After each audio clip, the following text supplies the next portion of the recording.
মসজিদে হাবিলা একদিন তোমারি নাম মসজিদে হাবিলা।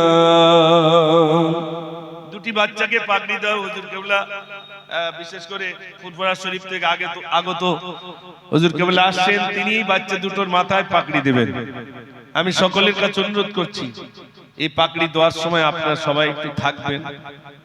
আপনাদেরই অর্থে দেওয়া যে মাদ্রাসা তৈরি করেছেন, তিল তিল করে রক্ত দিয়ে তৈরি করেছেন, সেই মাদ্রাসার একটি ফসল আপনাদের সামনে দেখানো হবে। যে দুটি বাচ্চা কোরআন শরীফ হাফেজে কোরআন বনে গেছে, আল্লাহ পাক তাদের সিনায় কোরআন দিয়েছেন। ভাই, এত সহজ জিনিস নয়। কোরআন শরীফ যে দিলের ভিতরে আল্লাহ দিয়েছেন অতটা সহজ নয়।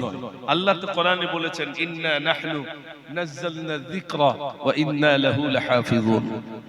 এখানে আপনার হয়তো 2-4টে সূরা মুখস্থ রয়েছে, তাই এদিক ওদিক হয়ে যায় না ভাই।